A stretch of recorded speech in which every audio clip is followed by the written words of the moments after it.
Hold on. Tell me the nigga don't like Johnny Sins, Tell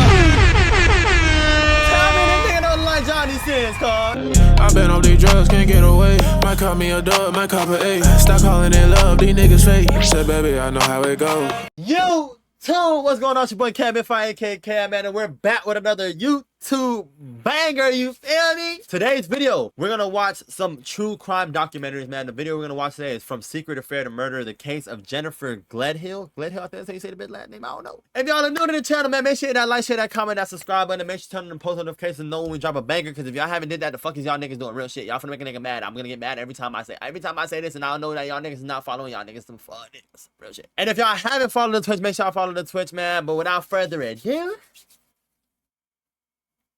let's get into this banger, nigga. Let's go. Let's get into it. The phone y'all call already was know we got our recorded bliss at later too. 11:47 p.m. and what Jennifer Gledhill said. Before we start, y'all see how, if y'all know me, man, I am the roach killer. Call me Raid, fuck nigga. Real shit. We gonna kill this bitch, though, I promise you. Next would seal her fate forever. Type shit.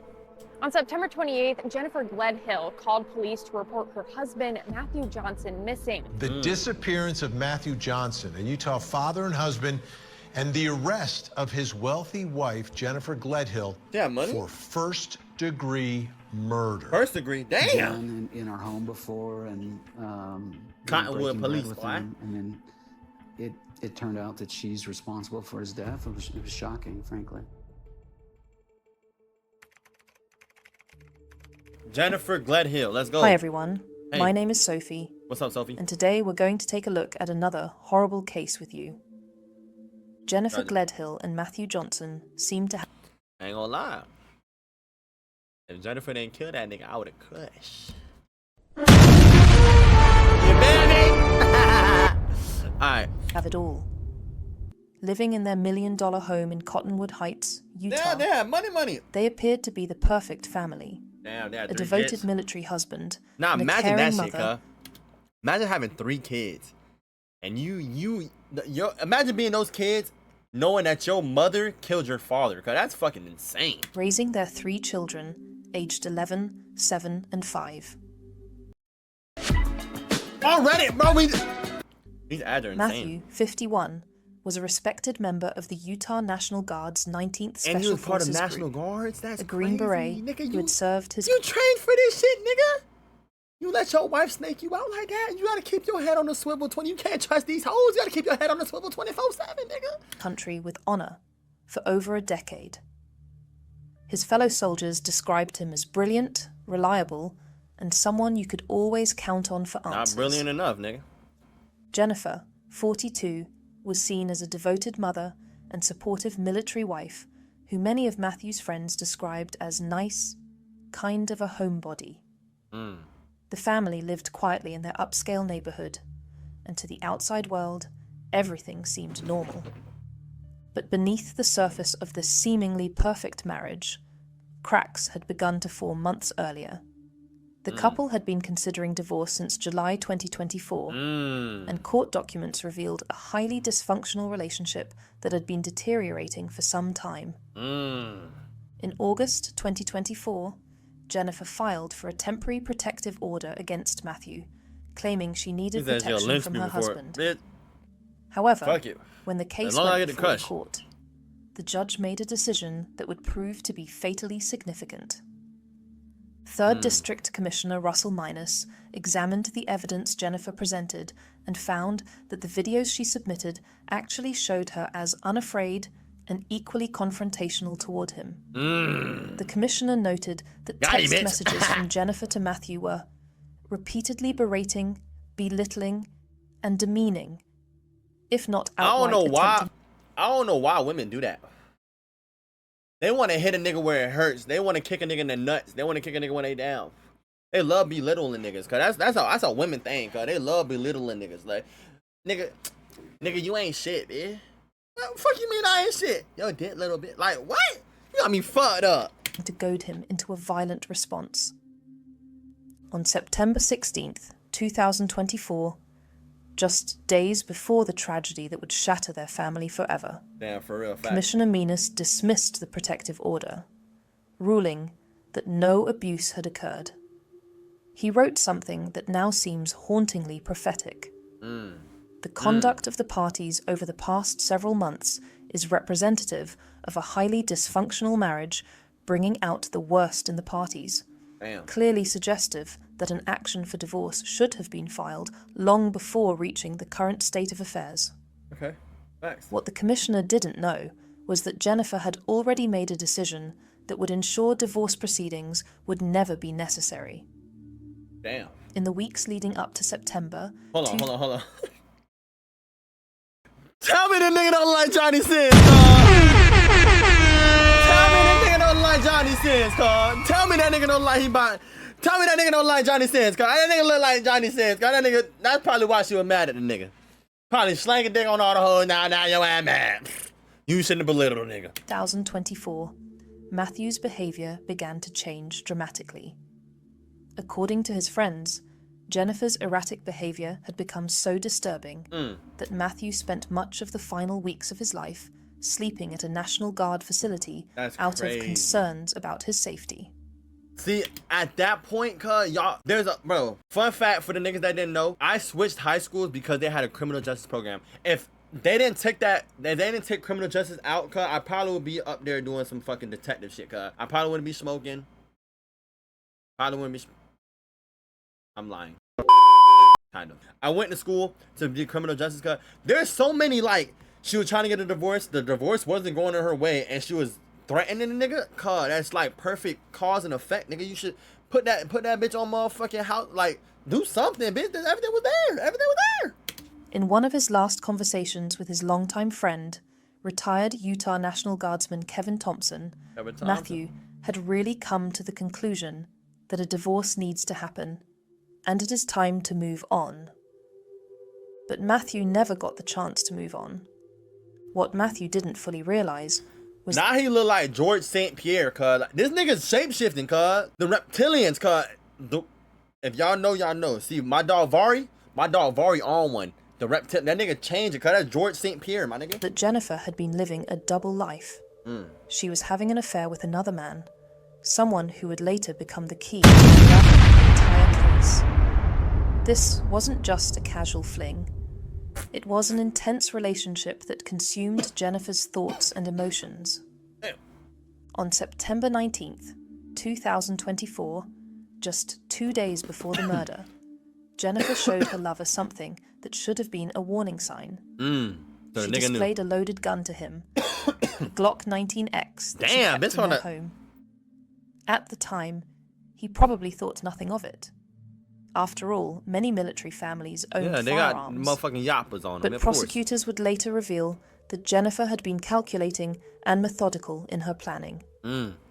She had arranged for their 3 children to stay at her parents' house the night she planned to kill their father. The stage was being set for a confrontation that would end in tragedy. People come to us and their teeth are so bad that they all need to be extracted. They all need to be taken out. Nasty mouth, get out my shit! September 20th, 2024 started like any other day, but by evening, the fragile facade of the Johnson-Gledhill marriage would finally crumble. Matthew had discovered the truth about his wife's affair, and witnesses would later report hearing a heated argument between the couple that... If you're married, okay, y'all can correct me if I'm wrong, but if you're married and you have an affair, the person that got cheated on wins the divorce. Y'all fact check, somebody can fact check it, and y'all can let me know in the comments, but I think that's what happens. Night. According to Jennifer's later confession, Matthew confronted her, yelling at her, because he knew she had been sleeping with someone else. I'll be mad too. The argument was intense, with years of marital problems finally exploding into the open. That's why you don't sweep shit under the rug, cuz she started tripping. Would haunt everyone who learned about it. In the early hours of September 21st, 2024, as Matthew lay sleeping in their master bedroom, completely vulnerable and unaware of the danger he was in, Jennifer made a decision that would destroy multiple families forever. She took his own 9mm handgun and shot her husband in the head while he slept. According to her own confession, she then put Matthew's body into a rooftop storage container, sliding it down the stairs of their home before loading it into the back of their minivan. She smashed his phone and drove his truck to a nearby neighborhood, abandoning it blocks from their home. Then, in what can only be described as a methodical cover-up, Jennifer drove north with her husband's body and buried him in a shallow grave at a location that remains unknown to this day. So they never found the nigga's body? Yo, that's insane. How the fuck did they know they took him some... No, that's crazy. She began an extensive cleanup operation. She bleached the walls, used carpet cleaning supplies throughout the master bedroom, and ordered a new mattress to replace the blood-soaked one where Matthew had been killed. That's fucking The mattress insane. arrived just 2 days later, but Jennifer's most critical mistake was yet to come.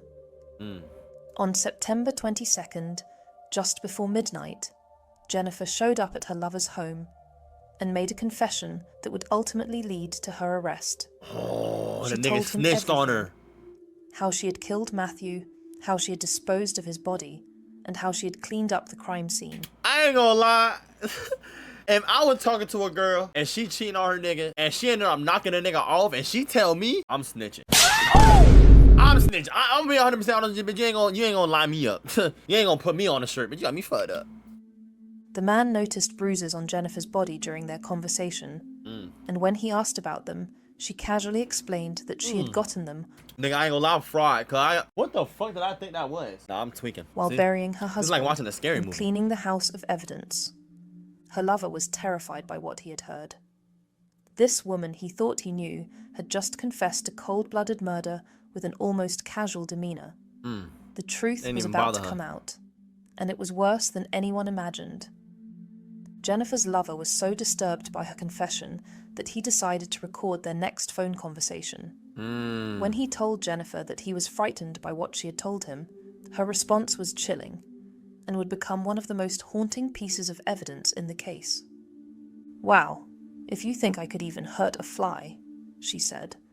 "Like he's not a person. He wasn't a person anymore. He wasn't Matt." The cold detachment in her voice was unmistakable.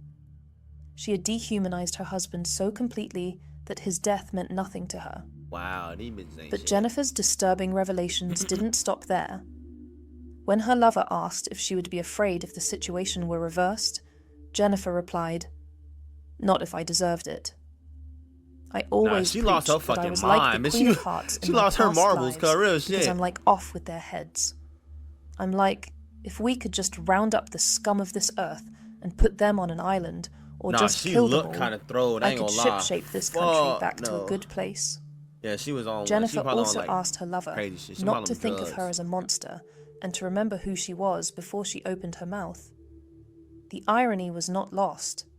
Hold on, was she looked asking bad for in these photos though. understanding These after photos, she looked confessing bad, and to when she was murdering the locked up though, father she of her looked like children fucking in crazy. cold blood.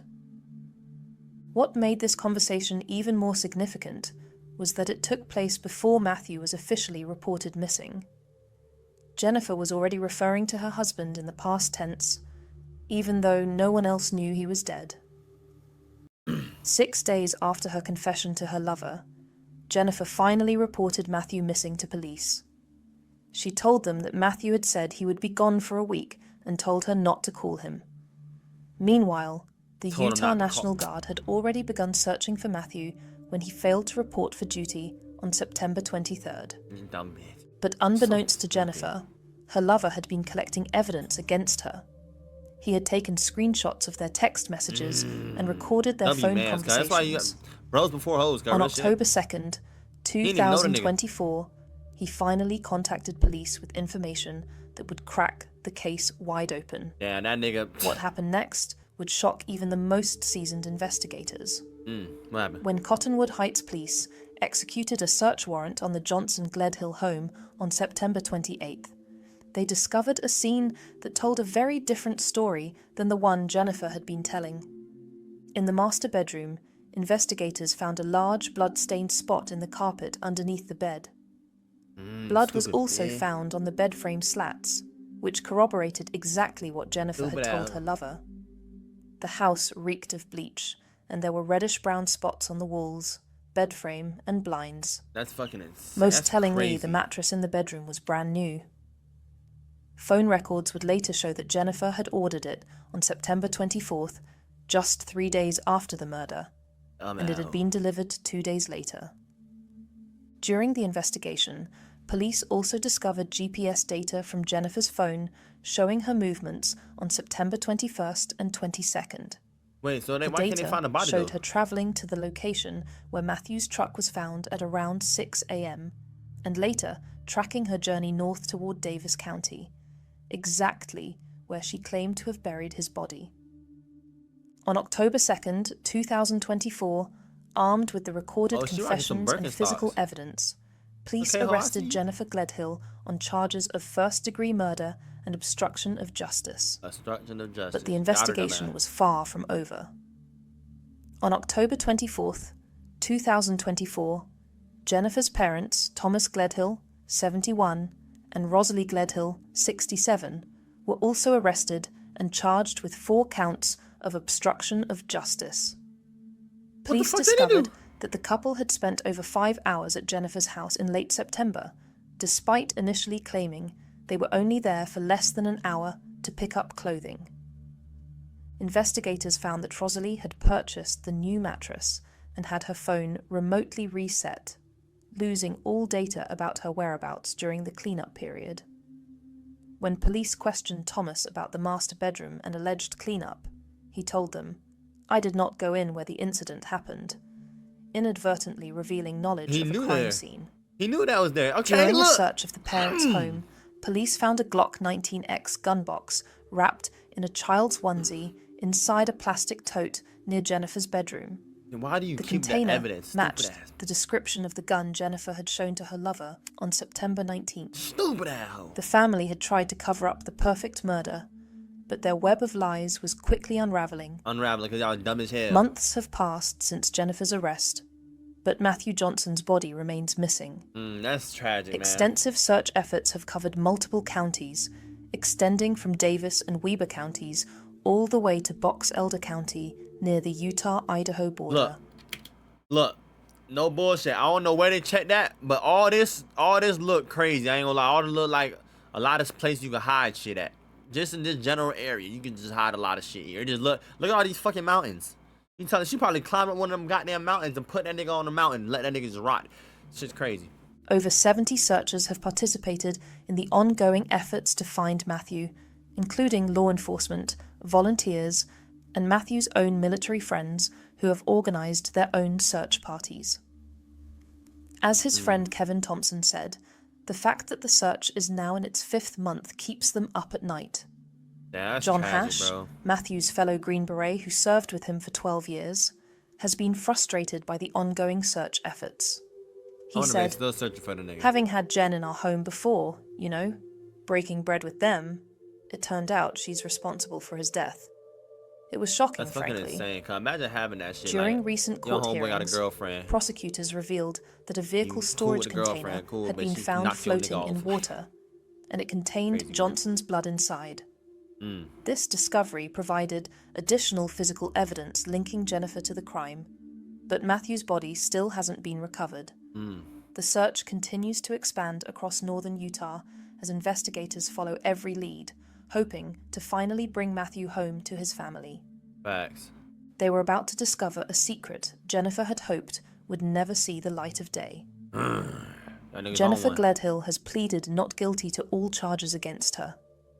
She faces 1 count of first-degree murder, 5 counts of obstruction of justice, 1 count of possession of a controlled substance, 1 count of abuse or desecration of a human body, and 1 count of tampering with a witness. During her bail hearing, prosecutors argued that Jennifer posed a significant danger to the community and to the integrity of the investigation. Facts. They revealed that she had told her lover she would shoot herself before going to jail, In GTA. demonstrating both her desperation and potential for In GTA. further violence. The judge sided with prosecutors and denied Jennifer's request for bail, noting that she posed a risk to the community. She remains in custody at the Salt Lake County Jail. Adding another layer of complexity to the case is the question of Matthew's $500,000 prudential life insurance policy, with Jennifer named 500K? as the beneficiary. That's why. With Jennifer facing murder charges and Matthew's body still missing, Prudential has asked the court to determine who should receive the money. The kids. Jennifer's trial is scheduled to begin on December 8th, 2025, and is expected to last 8 days. Year. Perhaps the most heartbreaking aspect of this case is the 3 children who have lost both parents. Lost both y'all parents. One to murder and one to prison. Matthew Johnson's family has released a statement through their victim representative saying, "We are hopeful that we will find Matt soon, or that Jennifer or someone will come forward with the location of his body so we can properly lay him to rest." She looked fucking crazy. I don't even want to crack no more. The prosecution's theory is straightforward but chilling. Jennifer Gledhill killed her husband because he discovered her affair and she wanted to be free to pursue her relationship with her lover. Rather than go through a messy divorce that might have resulted in shared custody and financial obligations, she chose murder. Now you can't even see your kids. As we await Jennifer Gledhill's trial in December 2025, one question haunts everyone involved in this case. How does a mother of 3 justify destroying so many lives for the sake of an affair? Facts. One Perhaps person. We'll never fully understand the depths of Jennifer Gledhill's selfishness and cruelty. What we do know is that her actions have created wounds that will never fully heal. Justice may eventually be served, but Matthew Johnson will never come home to his children.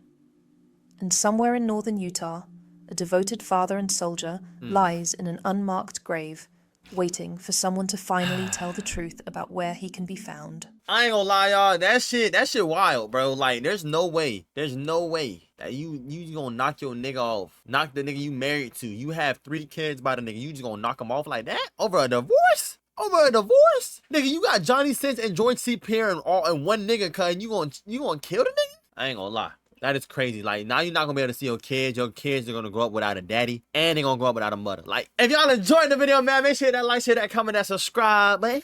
And make sure to turn on post notifications, know when I drop a banger again, man. But, y'all, that was a W video. I ain't even gonna cap to y'all. If y'all haven't followed the Twitch, make sure y'all follow the Twitch up, man. Link in bio. But it's your boy, CamBeenFyee. And I'm out this John. Peace. Go to the moon. Outside with my niggas, we doing the most. Grabs on the table, yeah, I been gone. At the base, and shorty, she trumping it over. Keep steady, I told him I'm on one.